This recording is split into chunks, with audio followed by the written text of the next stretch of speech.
তাই মাগো আমরা কিন্তু বলে এসেছি যে হরিনাম সংকীর্তন করব, আর এখানে এসে শুধু কি করছি, শুধু নিজ আত্মসাধনের জন্য, পেট পূরণের জন্য লালায়িত হয়ে গেছি। কি করে খাবো, কি দিয়ে খাবো, কখন খাবো। আরে খেলেও যাবে আর না খেলেও তোমাকে যেতে হবে। একদিন যদি খাবারের টাইম একটু ফেল হয়ে যায় কোনো কিছু হবে না। আজ যদি তোমার কোনো কিছু রোগ হয়ে যায় আর যদি ডাক্তার বলে দেয় আপনি অন্ন খেলে মারা যাবে, তাহলে কি আপনি আর অন্ন খাবেন? ভেবে দেখুন কথাটা। তাই মহাপ্রভু আছে, অন্ন আছে, প্রসাদ আছে, শেষ পর্যন্ত থাকবে, কিন্তু নাম একবার চলে গেলে দ্বিতীয়বার আর এই জায়গায় হবে না। তাই যেইটুকু হোক নাম শ্রবণ করো, নামের ভেতরেই আছে হরি। তাই এদিকে কি হলো, জীব জাগো বলে গোরা চাঁদ বলে, কত নিদ্রা যাও রে জীব পিশাচিরই কোলে। জীব জাগ বলে গোরা চাঁদ বলে, কত নিদ্রা যাও রে জীব পিশাচির কোলে। ভজিবি বলিয়া এসে এই সংসারে, ভুলিয়া রহিলে তুমি অবিতার ভোর। আজ ভজিবি বলিয়া এসে সংসার ভিতরে, কত নীতি হলে তার জালে। জীব জাগো বলে শীঘ্র নিতাই ওর বিমানন্দে, কত নেত্রা যাও রে পিশাচির কোলে। জীব জাগো বলে গোরা চাঁদ বলে, কত নেত্রা যাও রে পিশাচির কোলে। একই চাল ডাল, এই যে চাল ডাল রান্না হয়েছে, একই চাল ডাল বাড়িতে ফুটে, কিন্তু সেটা প্রসাদ হতে পারে না। প্রসাদ কখন হয়, যদি তুলসী চড়ে আর যদি মহাপ্রভুর ভোগ লাগে। তাই মহাপ্রভুকে আজ ভোগ লাগিয়েছে, প্রসাদ হয়েছে, সবাই প্রসাদ পাচ্ছে। আর প্রসাদটা কি জানো, বৃহৎ নয়, পেট ভরে খেয়ে নেব, না পেলে হবে না এমন নয়, অল্প কিঞ্চিত নিলেই তো হবে। ডেইলি তো চাল ডাল খাচ্ছি, আজ অল্প হলেও হবে। তাই জীব জাগো বলে গোরা চাঁদ বলে, কত নিদ্রা যাও রে জীব পিশাচিরই কোলে। আজি জীব জাগ বলে গোরা চাঁদ বলে, কত নিদ্রা যাও রে জীব পিশাচির কোলে। তাহলে পিশাচি যখন আক্রমণ করেছে, এর থেকে কি বাইরে যাওয়ার রাস্তা নেই? বলে ঔষধ এনেছি। কি গো মা, জ্বর হয়েছে এই দাদার, আর ওই দাদার ওষুধ খাওয়ালে কি হবে? উনার কি জ্বর সেরে যাবে? যার জ্বর হয়েছে তাকে ওষুধ খেতে হবে, ডাক্তার খেলে হবে না। আজ গৃহ মালিক অন্ন দান করছে, প্রসাদ দান করছে, তিনার কাজ হয়ে গেছে, কিন্তু আমরা শুনতে এসে শুনলাম না। হ্যাঁ, শুনতে এসে আমরা শুনলাম না, ঠিকভাবে নিলাম না, চলে গেলাম, উনার কর্তব্য শেষ। কিন্তু যিনারা নিতে এসে নিল না, চলে গেল, তাদের অবস্থা কি হবে? তাই মহাপ্রভু বলেছে ঔষধ খেতে হবে। কি ওষুধ? এনেছি ঔষধি মায়া নাসিবার লাগি, হরি নাম মহামন্ত্র নাও তুমি মাগি। আমি এনেছি ঔষধি মায়া নাসিবার লাগে, হরি নাম মহামন্ত্র লাও তুমি মাগে। আজ এনেছি ঔষধি মায়া নাসিবার লাগে, হরি নাম মহামন্ত্র নাও তুমি মাগে। আমি এনেছি ঔষধি মায়া নাসিবার লাগে, হরি নাম মহামন্ত্র লাও তুমি মাগে। জীব জাগো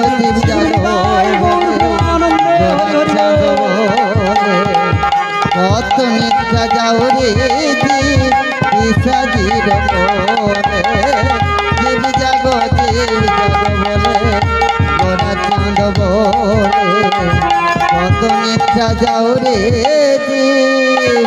বিষাদীর কোলে। না না না না না না না, আমি এই জায়গায় আর থাকবো না। এই জায়গায় থাকলে মহাপ্রভু প্রত্যেক দিন আসবে আর প্রত্যেক দিন আমাকে আলিঙ্গন করবে। মহাপ্রভুকে পাওয়ার জন্য মানুষ সুগন্ধ চন্দন দেয়, মহাপ্রভুকে পাওয়ার জন্য ধূপ দেয়, মহাপ্রভুকে পাওয়ার জন্য প্রসাদ দেয়। আর আমি সেই সনাতন, আমি মহাপ্রভুকে কি দিচ্ছি? রক্ত, পুজ। না না, আমি এ প্রাণ আর রাখবো না। হরিদাস, তোমরা থাকো, আমি চলে যাই। কি হয়েছে প্রভু, কেন যাবে? না, আমি মরে যাব। কিন্তু ওই পূর্ব দিনে মহাপ্রভু এসে বলছে, সনাতন তুমি আমায় ভালোবাসো? সনাতন তখন বলছে, হ্যাঁ আমি তোমায় প্রাণপণে ভালোবাসি।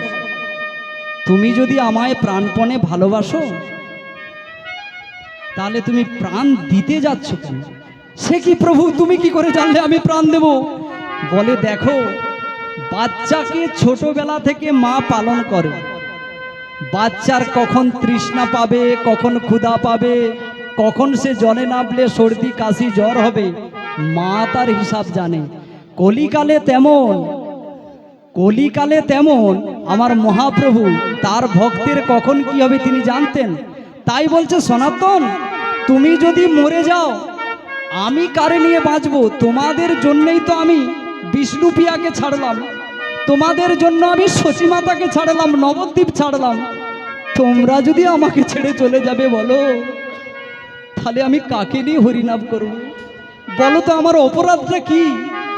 আমি মায়ের আদেশে নীলাচলে গিয়েছি, ঠিক কথা, কিন্তু বৃন্দাবনের লীলা তো আমায় উদযাপন করতে হবে। তাই আমি তোমাকে ধরেছি আর তোমার ভাই অনুপমকে, স্বরূপকে, এদেরকে ধরেছি। কেন? যাতে বৃন্দাবনের লীলা, এই যে হারিয়ে যাবার মানুষ, তারা যেন গুণকীর্তন শুনতে পায়। তাই সনাতন তুমি প্রাণ দিতে পারবে না। বলছে, কেন? না, ওই প্রাণটা তোমার নয়। এই কথাটাই বলার জন্য আজকে লীলা গাইলাম। ভগবান যে অন্তরে থাকে, সনাতন রথের পূর্ব দিনে মরবে ভগবান জানে, আমরাও কখন মরব ভগবান জানে, আর আমরা কি কর্ম করব ভগবান জানে। তাই সচিরনন্দন গৌরহরি এসে বলছে, সনাতন প্রাণ হত্যা মহাপাপ, তুমি প্রাণ হত্যা করো না। বলে, প্রভু আমি যে প্রত্যেক দিন এই রক্ত পুজ দিয়ে তোমায় আলিঙ্গন করি, আমার বড় লজ্জা লাগে। ওরে সনাতন, মাকে দেখেছো? এই যে মা বসে আছে, মাকে দেখেছো? ছেলেরা কত নোংরা ঘাটে, কত অপরিষ্কার হয়ে যায়। বাবা দেখে কি বলে, ছি ছি ছি, পরিষ্কার হয়ে আয়, মার কাছে এই তুমি একে পরিষ্কার করে দাও, এমন বলে। কিন্তু মা কি বলে বলো তো? খেতে খেতে অন্ন খাচ্ছে তবু পরিষ্কার হচ্ছে। কেন বলো তো? মা হলো পরিষ্কার করে, আর পিতা হলো তার আদর্শ হয়ে তার যে মনের ভিতর আশা তা পূরণ করে। তাই দেখো, আমি তো সেই ভক্ত, আমি সেই মায়ের, আমার নাম সচিরনন্দন, আমি পুরন্দর নন্দন নয়, সচিরনন্দন। হ্যাঁ, সচিরনন্দন হয়ে এসেছি। তাই আমার কথায় আমি তোমাকে বলছি, তোমার দেহটা তোমার নয়। কি গো মা, কথাটা ঠিক বললাম কি? যখন গুরুর কাছে আমরা দীক্ষা নিয়ে নেই, অনেকে বলে গুরুকে দক্ষিণা দিয়ে দিলাম, চালকলা বেঁধে দিলাম, আমার ডিউটি শেষ, নাকি? না, যেই দিন থেকে তুমি গুরুর কাছে দীক্ষা মন্ত্র নেবে, সেই দিন থেকে গুরু তোমার দেহটাও তার হয়ে যাবে। যেমন আজ সনাতনকে মহাপ্রভু বলছে, ও দেহ কার?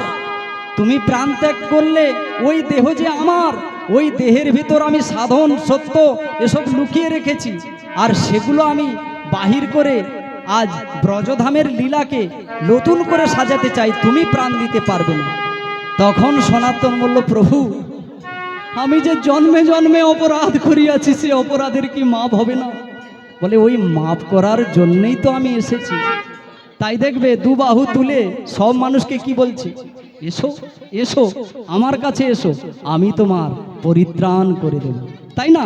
তাই দুবাহু তুলে সব সময়ের জন্য ডাকছে। আর আমরা কি করছি? আমরা যাচ্ছি, কিন্তু সনাতন গোসাই গিয়ে পড়িল চরণ তলে। প্রভু আমায় ক্ষমা করো বলে পড়িল চরণ তলে। ও গো পড়িলা চরণ তলে গো, পড়িলা চরণ তলে, পড়িল চরণ তলে গো,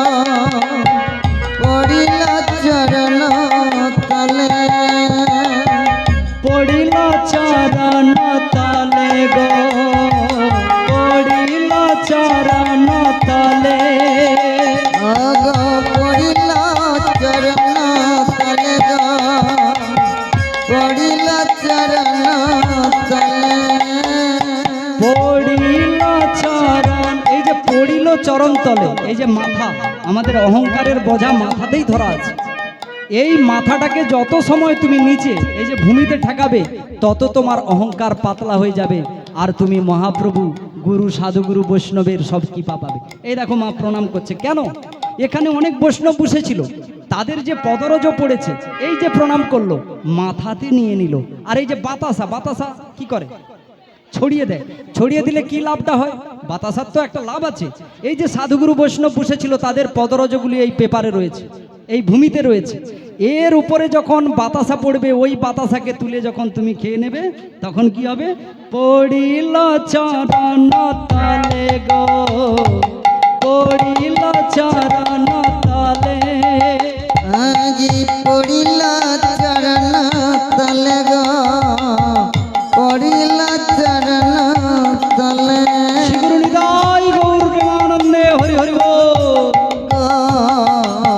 পড়িল চরণ তলে তাই এসো এসো সনাতন তুমি আর দেরি করো না আমাকে আলিঙ্গন দাও বলছে না প্রভু না না না হে শরীর প্রচুর পাপ আছে শরীরের ভেতর আমি তোমায় জোর করে বালাৎকারে এই যে বালাৎকার কথাটা কোথা থেকে এসেছে মহাপ্রভু চৈতন্য চরিতামিতে আছে মহাপ্রভু জোর করে সনাতনকে টেনে দেখো মা কলিযুগে সত্য তেতা দাপর এই তিন যুগে এমন ভগবান ছিল না যে তার ভক্তকে কোলে জোর করে টেনে নেবে প্রহ্লাদ আগুনে পড়েছে ডাকছে এসেছে কিন্তু দেরি করে এসেছে আর কি ধ্রুব জঙ্গলে না পেয়ে গুরুদেব ডাকছে দীক্ষানা নারদমুনি যতক্ষণ পর্যন্ত দিচ্ছে ততক্ষণ কিন্তু আসে নাই কিন্তু আমার মহাপ্রভু দাঁড়ে দাঁড়ে এসেছে আর এসে গিয়ে বলছে এসো এসো তোমরা আলিঙ্গন করো আমায় কিন্তু আমাদের টাইম নেই তাই সনাতন গিয়ে কি করলো আলিঙ্গন করলো আর মহাপ্রভুর কৃপায় সনাতনের শরীরে যত কুণ্ডরসা ছিল সবগুলি নিমুজ হয়ে গেল দেখো সাধু গুরু বৈষ্ণব সনাতনের গুরুকে চৈতন্য মহাপ্রভু তাই চৈতন্য মহাপ্রভুর কৃপা যখন পেল সনাতনের যত অঙ্গে কুণ্ডরসা ঘা ছিল সব সরে গেল আর উদ্মুগ্ধ হয়ে গেল আর শরীর শীতল হয়ে গেল শ্রীগুরু নিতাই গৌর প্রেমানন্দে এইভাবে আজ যে রথটা এই যে আজকের রথটা হচ্ছে নীলাচলে এই রথের পূর্ব দিনে এমন ঘটনাটি ঘটেছিল নীলাচলে তাই মাগো সনাতনের রূপ নিয়ে যত বৈষ্ণবেরা এসেছে তাদের যদি আপনি প্রসাদ খাওয়ান তাদের যদি আপনি দান দক্ষিণা দেন এটা কিন্তু আপনার মহাপ্রভুকে দিবা হচ্ছে আপনি মনে ভাববেন না যে বৈষ্ণব আপনার তিনার জন্য এসেছে তোমার বাড়িতে না তোমাকে উদ্ধার করিবার জন্য বৈষ্ণব তোমার বাড়িতে এসেছে